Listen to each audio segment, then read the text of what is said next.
out to you. It's all on a piece of PowerPoint stuff. My name's Shelby Louden. Those of you don't know me. I was born and raised down here on Nokomis Avenue, later River Road. My father was a river pilot for 60-some years, so that's kind of just guilt by association. We were never allowed to even think about working on the river, but anyway. Done a little history on the Fernbank Dam. Actually, when we look at it, the completion of all the dams, locks and dams on the Ohio River were in 1929. What it did, it allowed for a 9-foot depth. Originally, a fellow by the name of Sayler, who was the chief engineer of the United States back in 1870, wanted to make them 6 foot.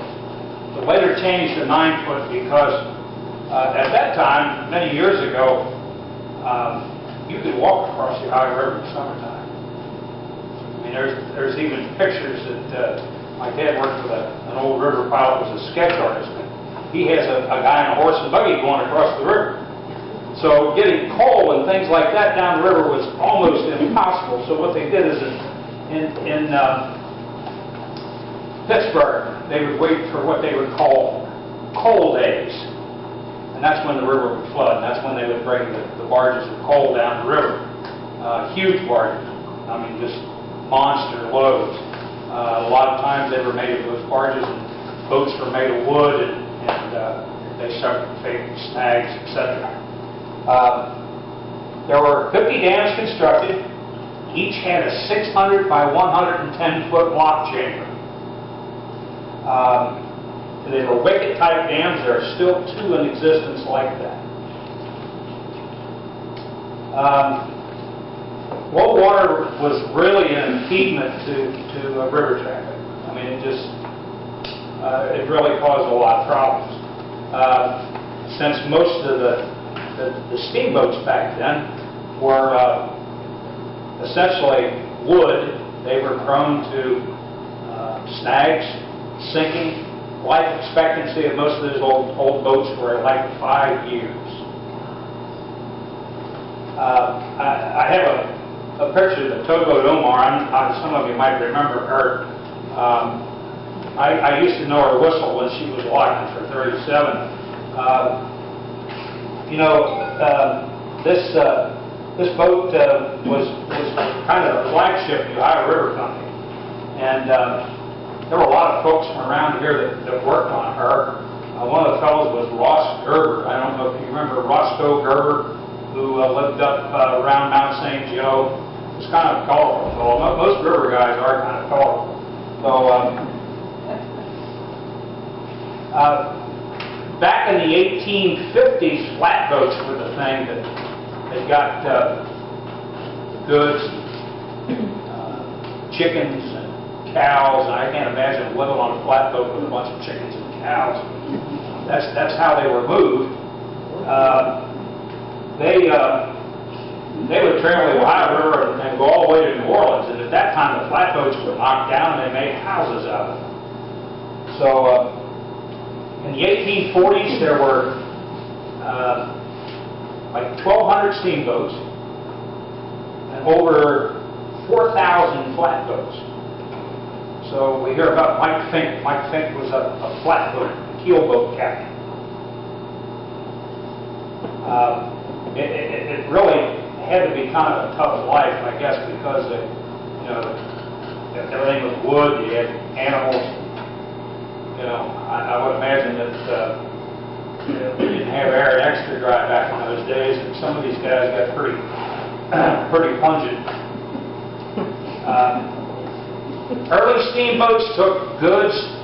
They took livestock, produce.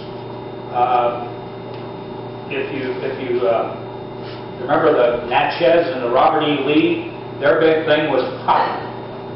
And they would actually load these boats up with cotton, bales of cotton, hundreds and hundreds of bales of cotton. those old steamboats gave up an impression of luxury because of the gingerbread that they had. They were pretty ornate, but usually it was, you know, kind of like a pit toilet, and you were lucky, I guess, if they had showers with any type of bathtub on them, unless you had first class. All wooden superstructures, all wooden hulls. They actually started making steel hulls in 1880, but they were sent to Europe. And I have some pictures of some packet boats here that, if you want to see them more closely, I'll be more than happy to do it. The channel development that started actually was the first aid to navigation from the federal government was the Inland Waterways Improvement Act of 1824. So even back then, they saw the Ohio River as an important vein of transportation to the south. There was work that commenced. They pulled in snags, and they developed snag boats to pull various rocks and limbs and trees that fell into the river. There were some dikes built in the late 1840s between Pittsburgh and Cincinnati, but it was stopped. There was a snag boat, the E.A. Woodward was a snag boat that worked a lot through here. If you remember Norman Ridge, the drummer, his father was on the E.A. Woodward. It was a snag boat, and actually in the 1880s, it was the only government boat that was constantly working. That's kind of a travel brochure. But when they started this big navigation push, we needed dredges. So the most common form was a dipper dredge, kind of like the steam shovels that you see. And they dumped off into a barge. Unfortunately, that's not an effective way to dredge a channel. They developed what's called a dustpan dredge. A dustpan dredge looks just like a dustpan. It drops into the river and it sucks sand up. And unfortunately, in the Ohio River, it has rock. So it was not a feasible means of dredging the Ohio River. So they came up with what was called a cutter head. I have some pictures of cutter head dredges that was most prevalent here on the Ohio River. I've been on several of them, so I can tell you the food is great. A lot of fun. First channel development, actually, as I said earlier, was the need for a 6-foot depth that was changed to 9 foot. You got to understand that the channel had to be cleared of obstructive bars, and they needed a 300-foot wide channel. If any of you do any motorboating or houseboating, and you go out to see these buoys in the river, they're marked. That's the channel. And now with GPS, I mean, it's all, you know, the guy sits in the pilot house and has a joystick, and he, you know, tows these 5,000, you know, these barges with tons and tons of materials by a joystick in a 4,800 horsepower boat, air conditioning, all that. So actually, the first dam was constructed on the Ohio River at Davis Island, just below Pittsburgh, in 1885, and it's still in existence today. Congress appropriated $1,150,000 for the purchase of sites for 18 locks and dams. Man, Jim, that's got to be some hellacious little money to pay for some of this property, right? Yeah, and toward its construction of 9 dams. In 1910, the river 9-foot slap, or that channel program for the Ohio River got underway. There were 4 engineer districts that were divided the projects. Dams 1 through 10 was the Pittsburgh district. 11 to 28 was Wheeling, and that became the Huntington District in West Virginia. The Cincinnati District was 29, dams 29 through 40, and in 1947, those responsibilities were assigned to Louisville.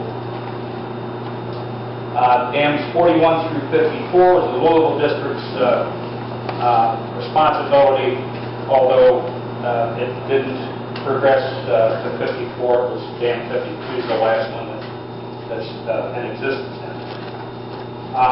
Construction for Fernbank began in 1905. Now, it didn't open until 1911. So it took them 6 years. Actually, the ground was purchased in 1904. So we had a period of time there that a lot of folks were employed. The Cincinnati District office was opened just east on the riverbank there, next to the dam. 1963 it was demolished to make way for the 110-foot lake we now know as the Ohio River, between Mount Mulhall and Markham.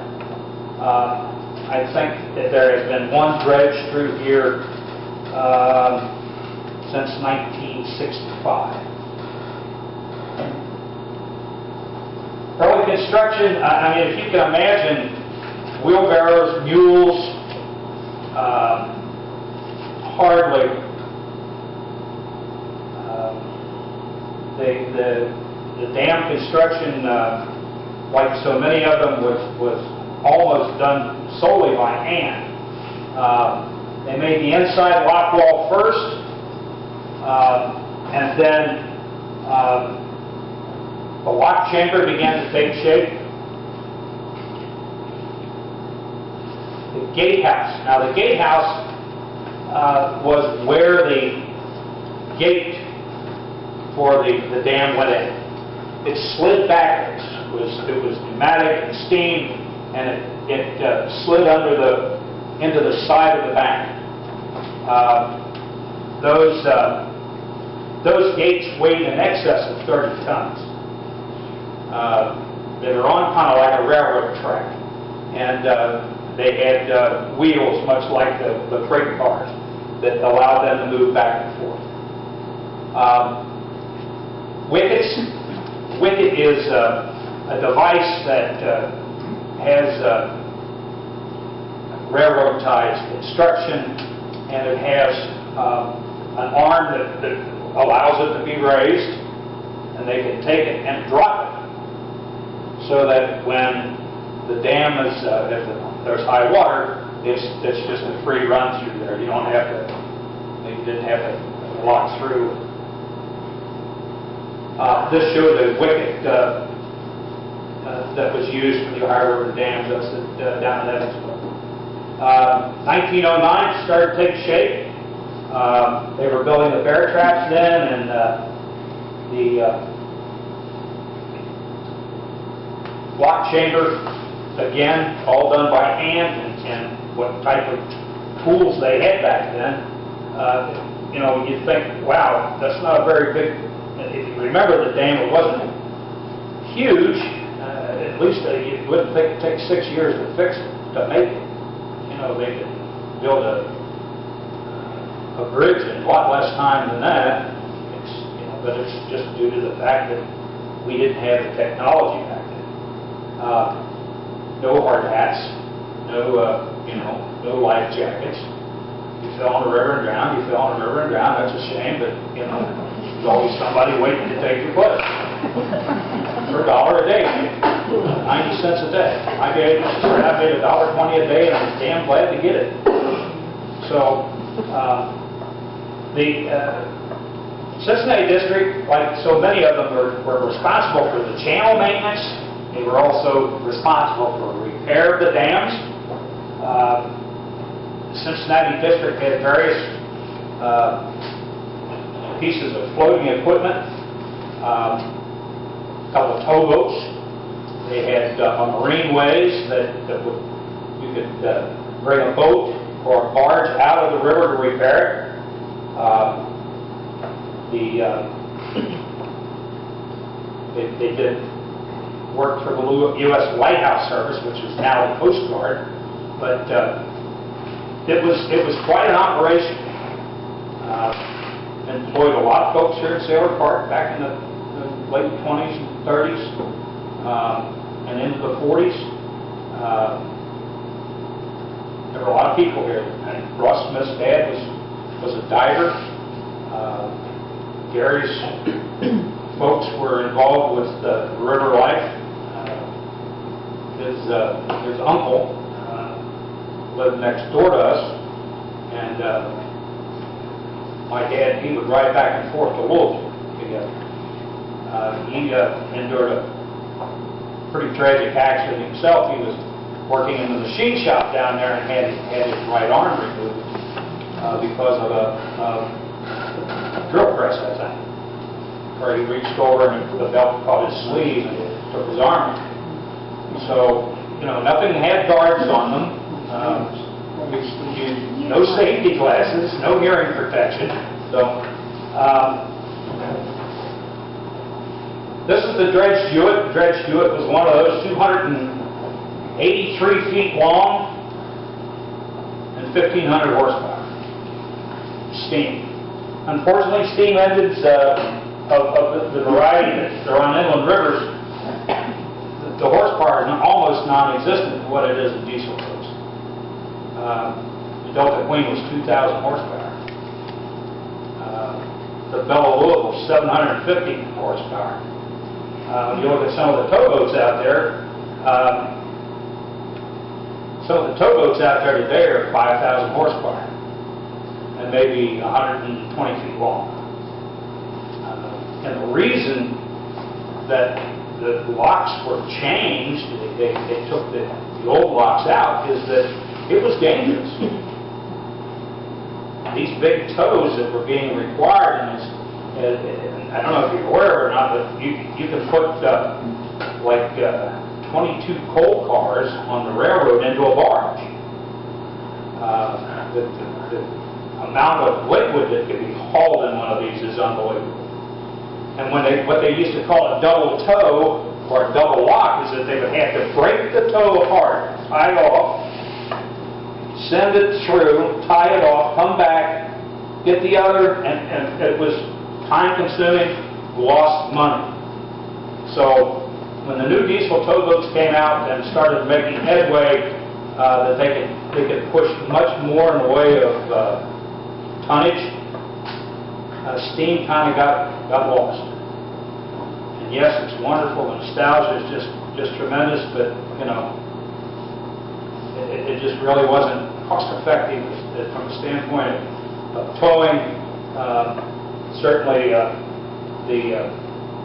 if you lived on Nokomis Avenue, and some of the Ohio River boats were towing pretty good at that time. You had to dust every day because of the coal dust. And of course, you had steam trains going through, and you had all that to contend with as well.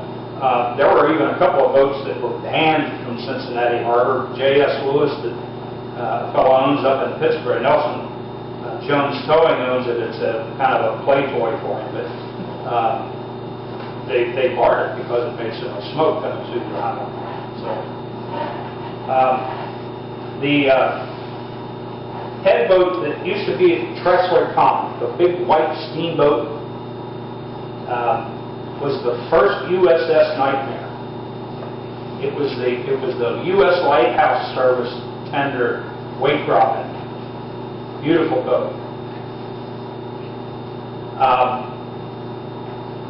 The Greenbrier was a vessel that was owned by the Lighthouse Service.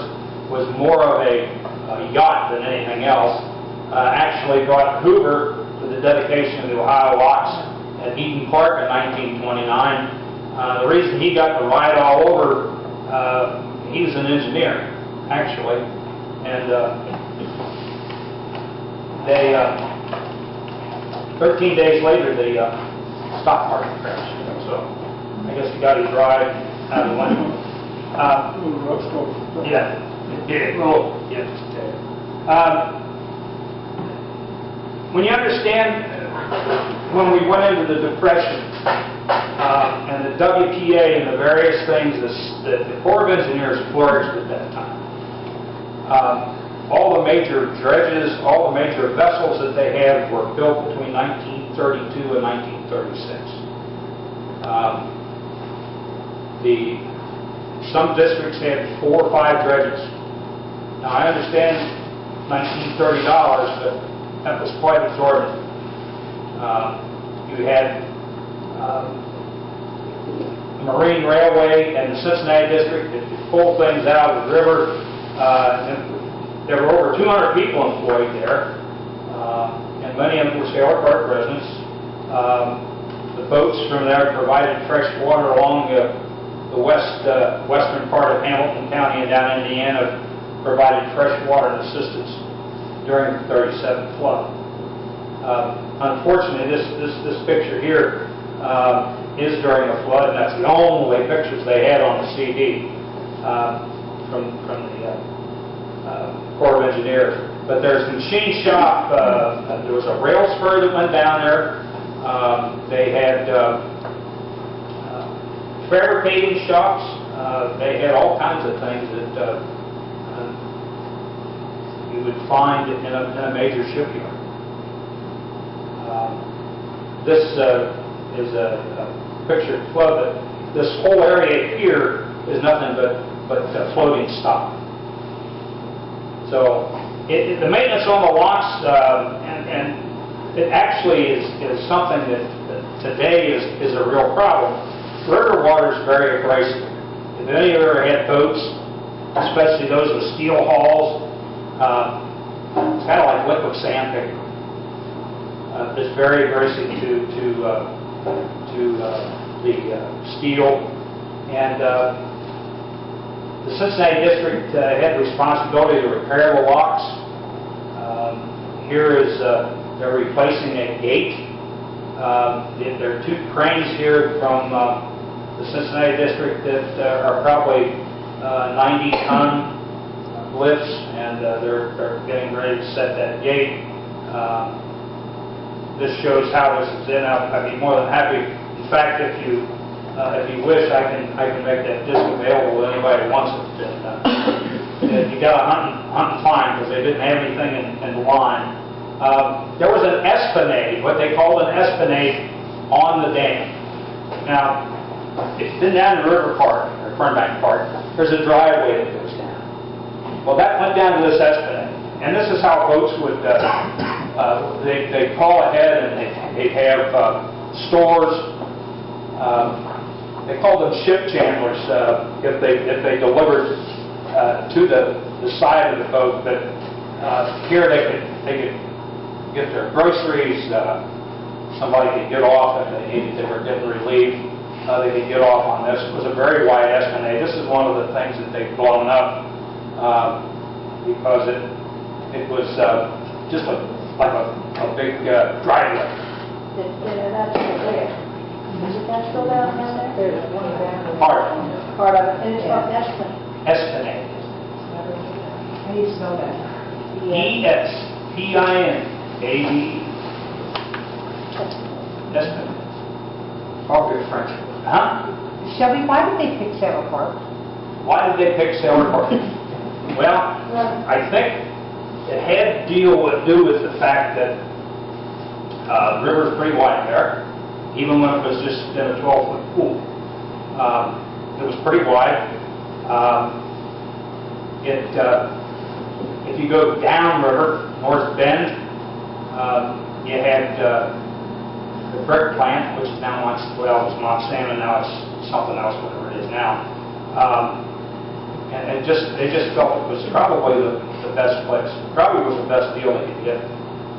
Because I would imagine they started negotiating for property in 1902, 1903. I don't know who the original owner of that was. If it was, public domain, I don't know. But at one time, We must have better with could be because Lee's Park, and there's... Yeah, you had Lee's, yeah, and you had Lee's Landing at Elko. Lee Park was at one time just a big flat. I mean, Yeah. John Douglas used to land his airplane there once in a while. It was fenced off over just a little gully. That fence run to the river because it was government property, obviously. But that was just a big park. Of course, now it's part of the nature walk that you take. I mean, there's still a few things I can identify. The big sycamore tree. Is it still there? Yes, big sycamore tree is still there. Yeah. It's a nice walk. If you got a bike, it's a nice bike ride. I mean,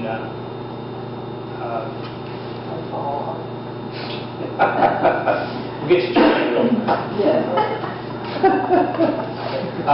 But the dam was constantly, Jim Stutzman, God love him, he owned that place. Jim was pretty particular about who he let in. I was this little guy, we'd walk down there and you'd have to ring a bell. You had to ring a bell to get in. All the other dams after World War II were wide open. You go to Coney Island, they let you picnic. He was the only one still had the fence and barbed wire. And you had to ring a bell. And here he comes, he'd be wearing his behind him. Hey, wow.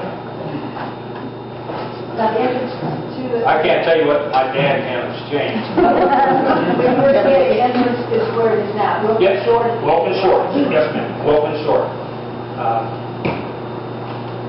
And Marine Ways is to the left. Marine Ways was, yeah, to the left. Probably 300-400 yards up. If you walk the riverbank down there, you can still see there's still remnants of what looks like a rail, and that's exactly what it was. Now, what was that for, the rails? That rail, well, there was like a house on stilts. Okay, that's the best way I can. It had deer. The winch was kept in that. So when they set those on there, these houses. That's how they pull them up out of the river. They set on a cradle, and what they do is they run the cradle down the river. They bring the boat or the barge in and set it, and they raise it up and bring her out. For repair. Why didn't you tell us more what your dad did? Well, Dad was a pilot. He started in 1926 as a cabin boy on the dredged Mallory. And from the Mallory, he went over to the Sayler. The Sayler was a towboat.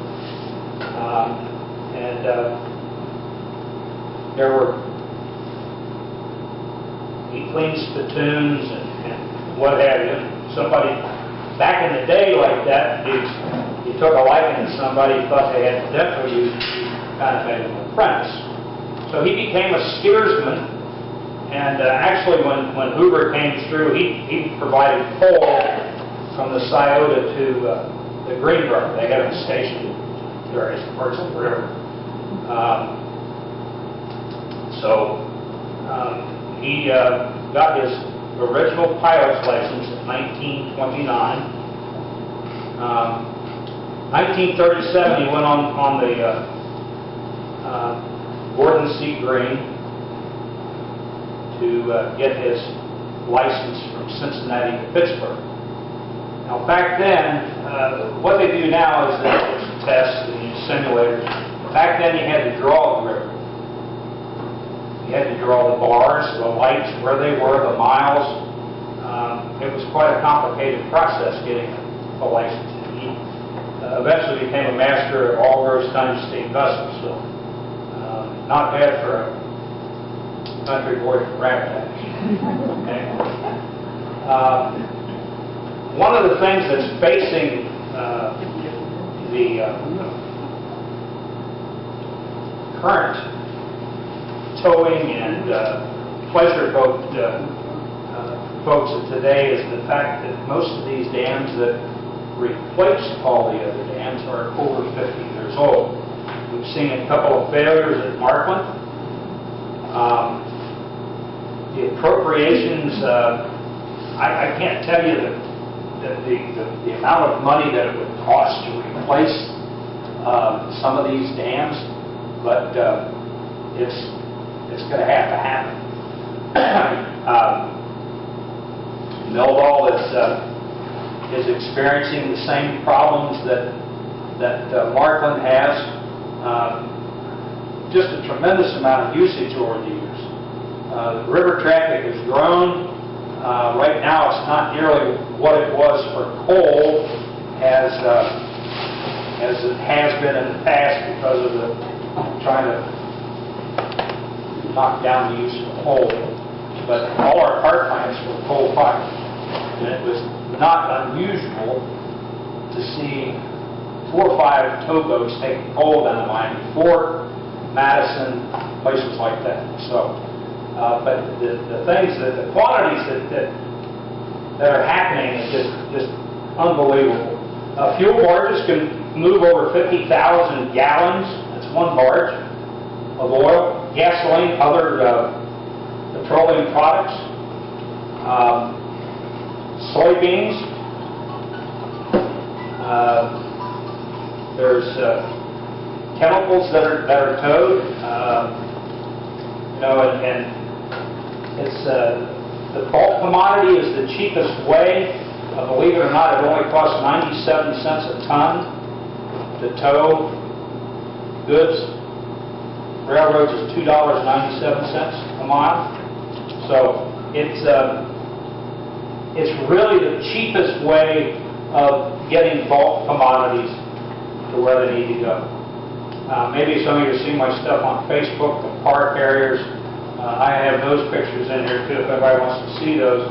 But one of the things that,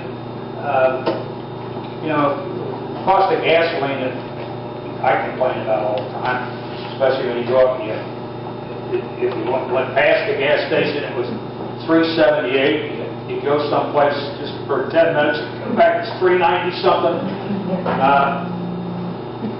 What does it cost, do you think? Let's just take a towboat of 4,000 horsepower. That's kind of one of the average good-sized towboats out there. Can use, well, it can actually take on as much as 92,000 gallons of oil, or fuel oil, at a time.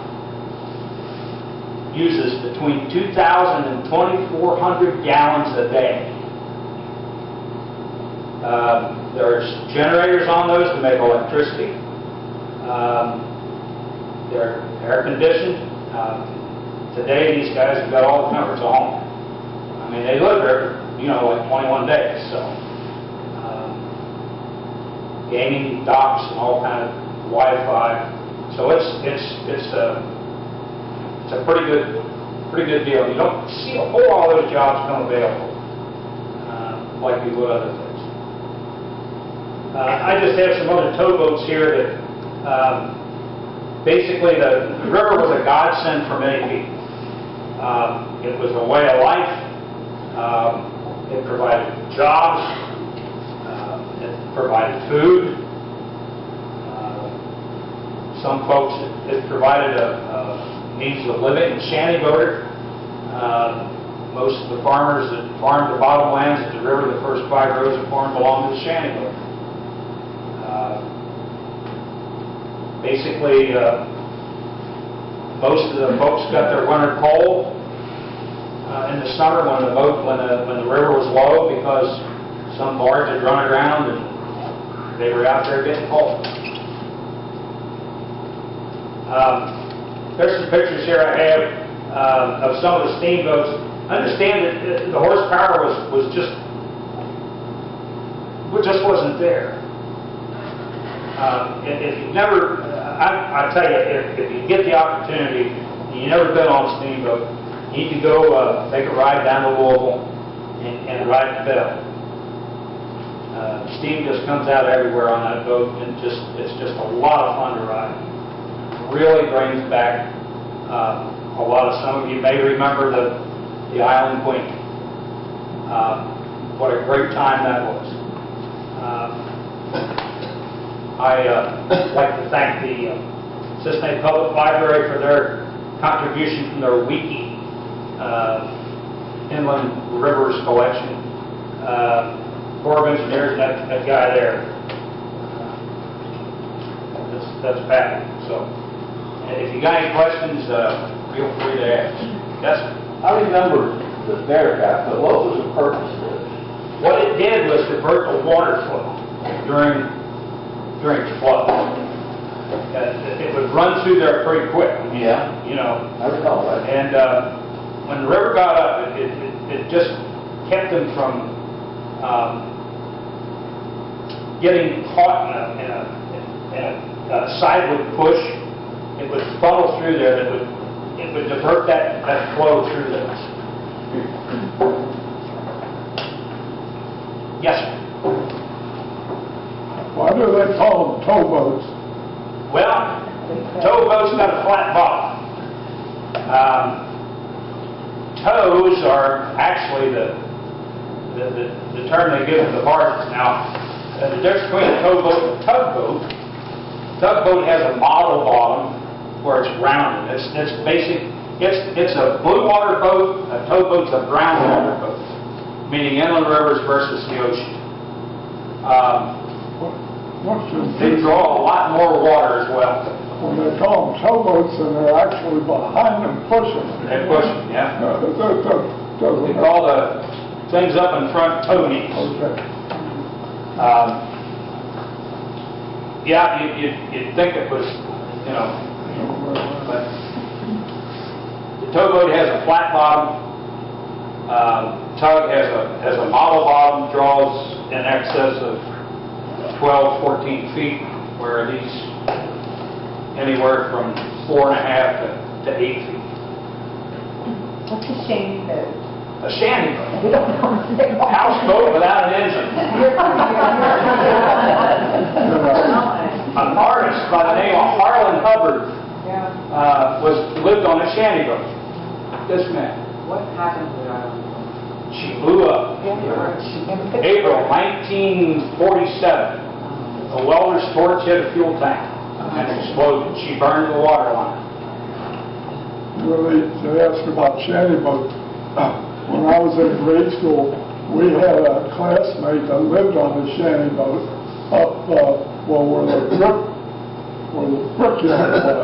These were poor people. I can It was a terrible life, and these shanty boats were really a rough wood boat that you wondered how they lived on. Yeah, They were the poor of the poor. There's line the whole river? yeah, they were up and down the river, but usually where they could get off and get up the hill some way. You know,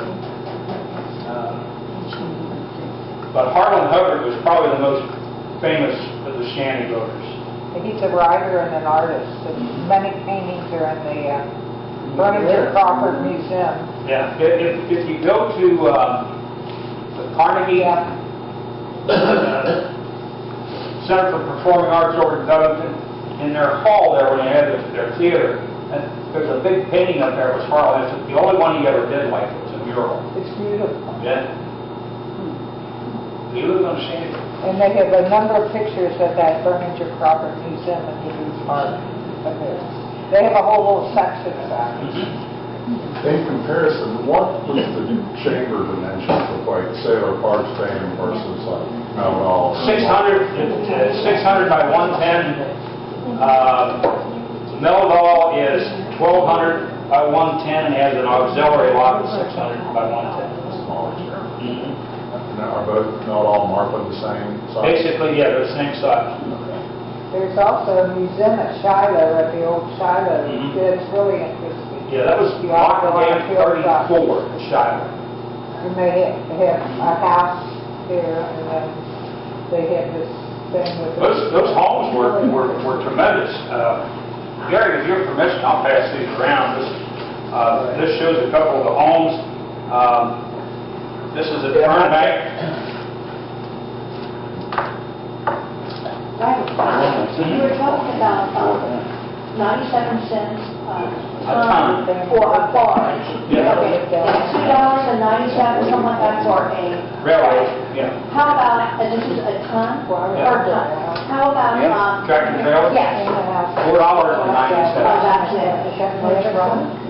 For a truck, semi. Well, you got to look at the size. Yeah. Maybe 50 foot versus a barge. A barge will be 180 foot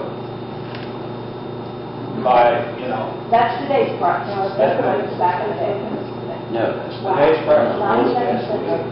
Number of years ago. All right. Lockmasters, actually, they lived on the property. Yeah. Lockmasters, lockmen, mechanics. Smokey ever saw his concept thing, boy, he didn't describe it, with Yeah. Boy, he was... Well, his dad was a steamboat, and he hung around the dam quite a bit. He was a kid, so. Yes, sir. You know, the interesting thing to me about dams is the old dams were about 30 miles apart. The new ones are 90 miles apart. Right. You can imagine the difference that makes for these towboats. Oh, yeah. Time-wise and money-wise. Oh, time and, Not only in size of the chambers, but they have 90 miles of absolutely. person. Yeah, when you figure you'd come down the river, you'd hit Dam 36, which is across from Coney Island. You had to lock through there. You had all the bridges to negotiate through in Cincinnati Harbor. And then you had to hit Dam 37, and then you hit Dam 38 at Bellevue, which is right across, just up from Rising Sun. And then Dam 39. It was dangerous because we didn't have all the wonderful safety devices we have today. Yes, ma'am. The gentleman in the back corner. Mr. Jerry. Personal experience, Tom Green, Chris Green, and Gordon. Yeah. 14 years old, we used to be below the docks when they locked one of them out. Stern wheeler, boy, nice way, we get in there and ride them. Oh, yeah. Yeah. And one day, danger was that if it got too close to this wheel, it had sucked you right back in. Just like putting it through a blender. Yeah. Yeah, there was guys that did that all the time. Most of the dredges that the government had were stern. So, yes, ma'am. My grandfather, Michael Thomas, created a miniature of Fernbank Dam for Hoover. Is that still in existence? I don't know. It might be, maybe in the Smithsonian, I don't know. For him to view it. Maybe it was up at the park? The park? I'm not sure. We were talking about the cannons that used to be down on Nokomis, where they went. I don't remember that. No one knows. Nobody knows what happened. I I don't know. Anybody got any idea? I'll try and find out for you. You spoke of the Omar a while ago, 37 flood. I lived in Addison up on the hill. I could look over to the Higher River Company, and they had their fleet of bull barges tied there. Oh, yeah. And the Omar stood out in front of them, one of the big arc lights, and all of a sudden, here come a house floating down the river, and they'd steam right into it, had a phone it dialed in. Steam into it, break it all apart so it didn't hit the big barges. That was, I only heard stories about the 37 flood. I can only imagine what the devastation, and that wiki also has a really good series on the 37 floods from all the communities on the Ohio River, Indiana, They got some in Madison as well. Got some pictures. I tried to put those on Facebook. We have, the Heritage Program at the Museum Center has a real good 37, or flood, they assessed the 1913 and the 37 flood, really a good slide, wonderful.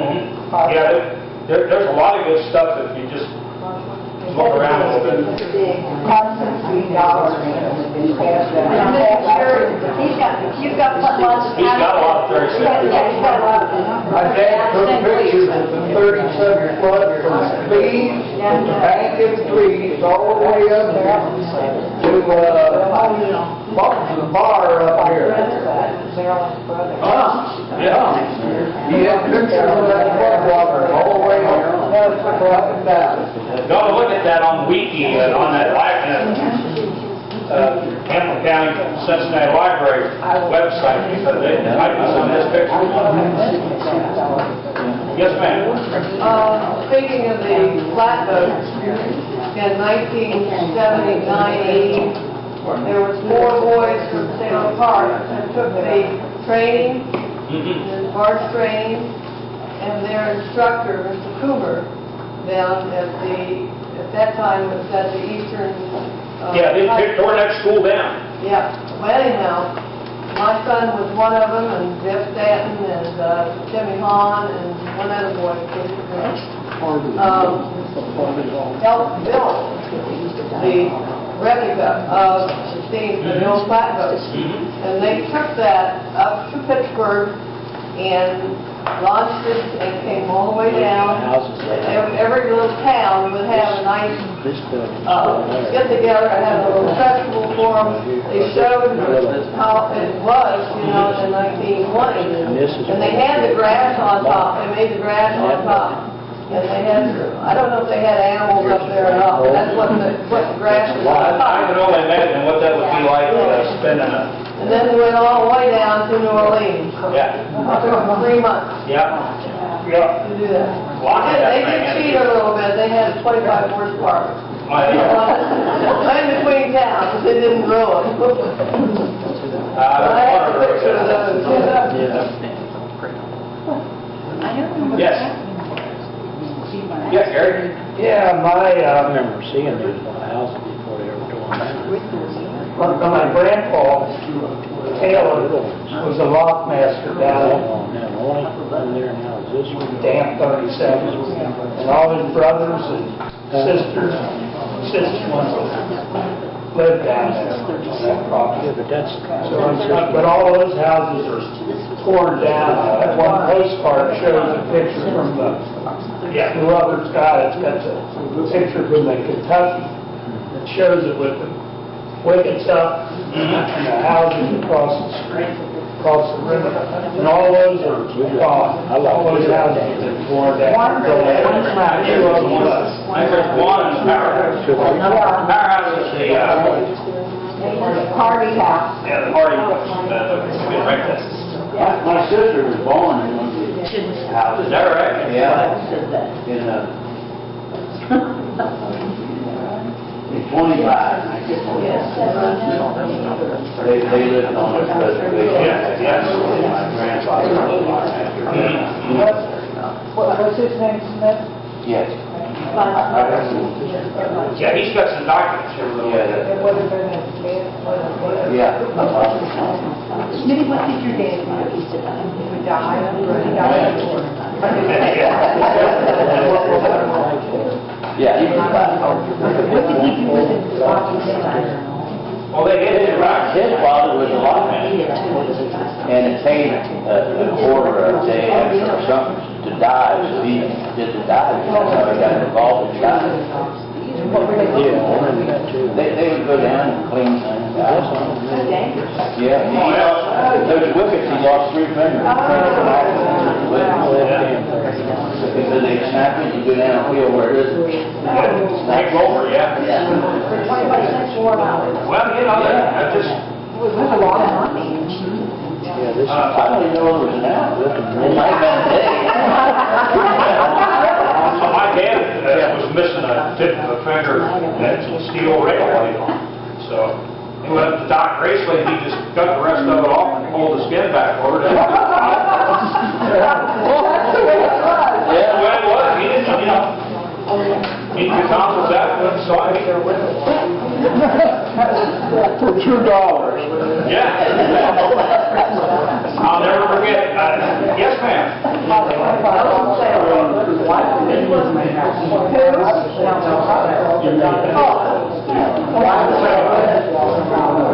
That was just kind of, you'll see that in it's kind of a steamboat gothic look. You'll see that down south a lot. It's just a way of getting up there and looking around. But Nelson Shell had nothing to do with it. Yeah. It's been great. Huh?